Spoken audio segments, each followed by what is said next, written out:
Hello to all my friends in Arkansas. My name is Susan Hood, and I am the author of Lifeboat 12. I wasn't able to be with you to celebrate there today, but I wanted to tell you how honored and beyond thrilled I am to accept the 2021 Charlie May Simon Medal. Heartfelt thanks to all of you and to all of the 4th, 5th, and 6th graders who voted for the book. As you may know, this is my very first book for middle grade readers. Before that, I had written and published many baby board books and picture books and beginning readers. But when I discovered this true story, I knew it wasn't age appropriate for a picture book. And it was too long of a story, so I knew someone else would have to tell it. But I couldn't stop thinking about it. So then I knew I had to figure out a way to write a book for older readers. I found the story behind Lifeboat 12 in the childhood letters of my British mother-in-law, who was evacuated to Canada at age 14, just before the Blitz. She was just like Ken Sparks.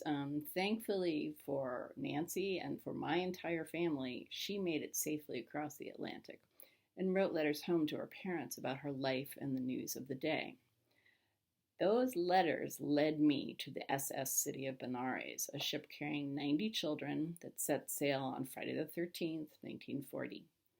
Tragically, the Benares was torpedoed by the Nazis, as you all know, 600 miles from shore, and it sank in 30 minutes. One lifeboat escaped without taking on water and attempted to sail back to England, Lifeboat 12. What I loved about this story was that a 13-year-old boy was truly the hero. On their 8th day at sea, on the day their water would run out, young Ken Sparks spotted the plane that saved them all. Another part of the story that spoke to me as an author was this. I loved the fact that Ken survived and became a World War II hero because of stories and books. Growing up a poor boy near London at the start of the war, Ken said he read books to take himself away from the life he was living.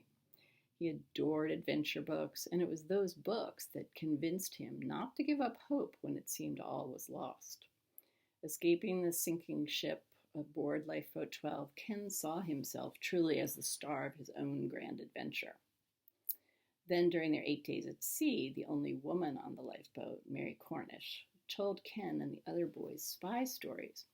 She would stop each night with a cliffhanger, as my own mother used to do.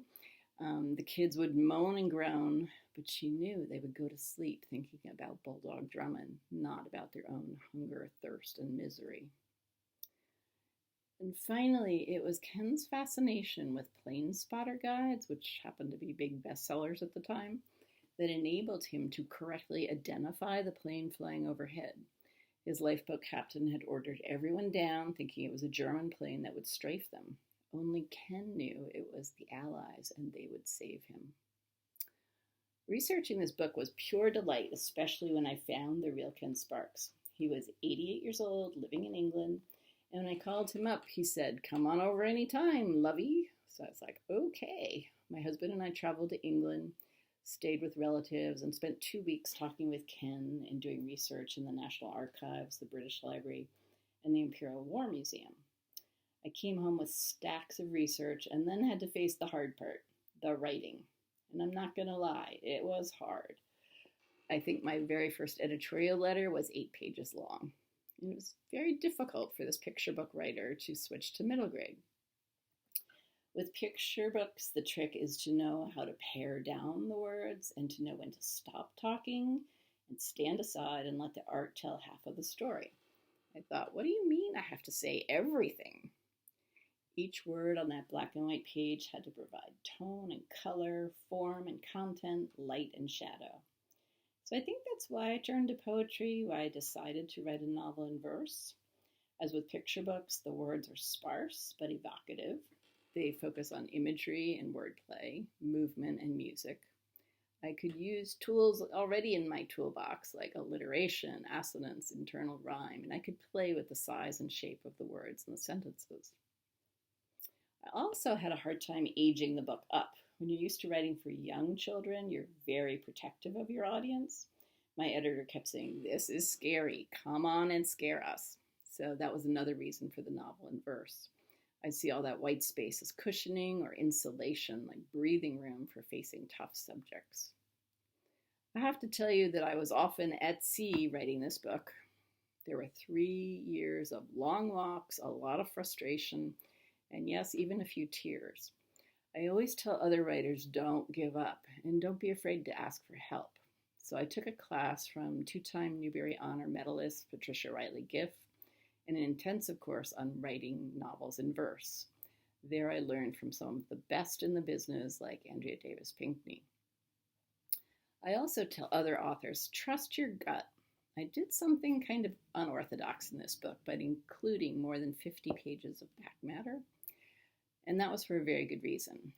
Even though this book is historical fiction, because it's told from Ken's point of view, and obviously I'm not Ken, I wanted readers to know how much of this story is true, all the weird coincidences that actually happened, the role Ken's coat played in saving his life, for example. It would be easy to make this stuff up, but it's amazing because it actually happened.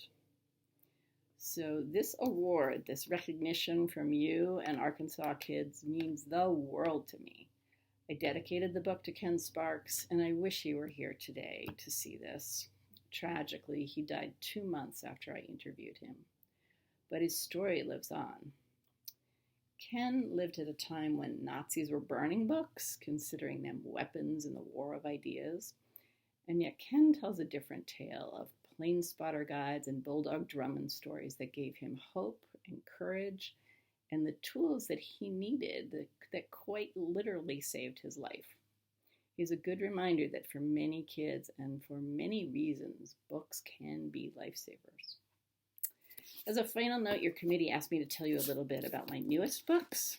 The Alias Anna came out in March of this year. It's the true story of two Ukrainian sisters, both piano prodigies, and how these Jewish girls used music to outwit the Nazis who invaded their country in 1940.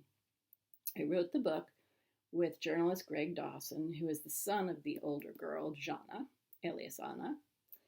And when I started it 2 years ago, little did I know history would be repeating itself.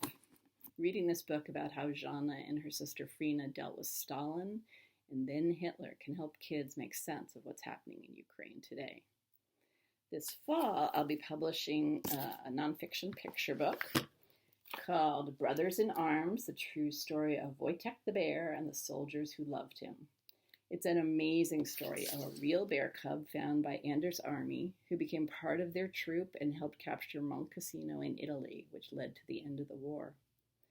And then finally, in March of 2023, I'm publishing my third middle grade book in verse. It's a nonfiction book in verse entitled Harboring Hope. It's the true story behind my favorite middle grade book of all time, Number the Stars.